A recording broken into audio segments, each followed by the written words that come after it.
ఇది చాలా బాధాకరమైన విషాదకరమైనటువంటి పరిస్థితి.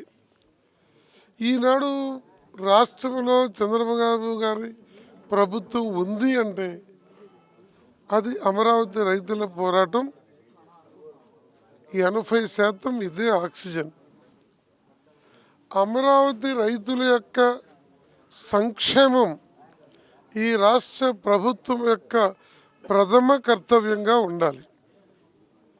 ముఖ్యమంత్రి గారికి తెలియదని నేను అనుకోను, కానీ నారాయణ గారు అమరావతి రైతుల్లో దారుణంగా అన్పాపులర్ అయ్యారు. ఆయన భూమి అడిగి తీసుకునేటప్పుడు ఇళ్ళమ్మడి తిరిగినంత ప్రేమ ఈనాడు ఈ రైతుల పట్ల, ఈ సమస్య పట్ల నారాయణ గారికి లేదు. నన్ను సిపిఐ పార్టీ లీడర్గా, ఈ భూమితో సంబంధం ఉన్నటువంటి స్థానిక వ్యక్తిగా నన్ను చెప్పమంటే నారాయణ గారికి అమరావతి బాధ్యతల నుంచి తప్పించి స్థానిక ఎమ్మెల్యే శ్రావణ్ కుమార్ గారు, లేదు మొదటి నుండి ఈ ఉద్యమంలో భాగంగా ఉన్నటువంటి ఏ ఇతర పెద్దలను, దీనికి ఒక కార్పొరేషన్ను సిఆర్డిఓ బాధ్యత అప్పచెప్పి ఈ సమస్యల్ని పరిష్కరించమంటే ముఖ్యమంత్రి గారికి, ప్రభుత్వానికి మంచి పేరు వస్తుందేమో.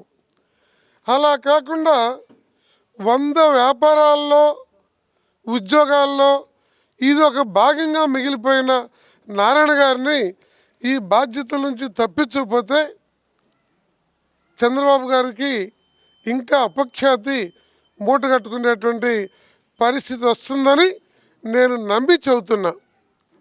ఇవాళ వీధి పోట్లంటే ఆయన పట్టదు. భూములు సమీకరణకి ఇవ్వని దాంట్లో మా ప్లాట్లు వచ్చినాయంటే ఆయనకు పట్టదు. లేదు వాగుల్లో వంకుల్లో ఇచ్చారు దాన్ని మార్చండి అంటే 2 ఏళ్ళైనా ఆయనకి ఒక క్షణం తీరుబడి లేదు. ఇదేదో అమెరికా ప్రెసిడెంటో చైనా ప్రెసిడెంటో వచ్చి పరిష్కరించాల్సిన సమయంలో సమస్యలాగా నారాయణ గారు మాట్లాడుతున్నాడు. కాబట్టి అలాంటి బాధ్యత లేని వ్యక్తిని ఆ మున్సిపల్ శాఖ చూసుకోమంటాం బాగుంటుంది, కానీ అమరావతి రాజధాని సమస్యల రైతుల్ని ఆయన చేతిలో పెడతాం సరైంది కాదు. ఇవాళ రామారావు గారు ఏం చెప్పారు? ఆయన అయ్యో మేము భూములు ఇచ్చాము, నేను ఇచ్చిన భూముల్లో 2 ఎకరాలు తీసుకెళ్ళి ఆ పాలవాగు పక్కన ఎక్కడో పడేశాడు ఈ నారాయణ గారు అని నారాయణ గారు ముందే ఆ వాగు సంగతి ఆయన చెప్పాడు. దాచుకోవాలి, ఆయన రైతు కదా. వ్యాపారస్తుడైతే కపట మాటలు చెప్పేవాడు, రైతు కదా చెప్పాడు. మళ్ళీ ఇల్లు కూడా ఇచ్చి దాన్ని ఎక్కడో ఇస్తే మా బతుకు చిత్రం అయిపోద్ది, మేము బొచ్చు పట్టుకోవాల్సి వచ్చిందని చెప్పారు. ఇది అమరావతి రైతుల ఆవేదనకి ఈ ఆకస్మిక గుండెపోటు మరణం ప్రబల తార్కాణంగా రాష్ట్ర ప్రభుత్వం గుర్తించాలి.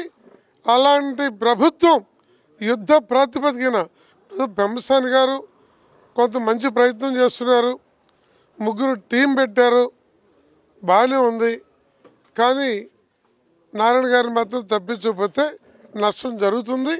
రైతుల ఓపిక, మాలాంటి పార్టీల సంయమనం కూడా మర్చిపోయి రైతుల పక్షాన ధర్మం కోసం నిలబడాల్సిన పరిస్థితి మాకు తేవద్దని,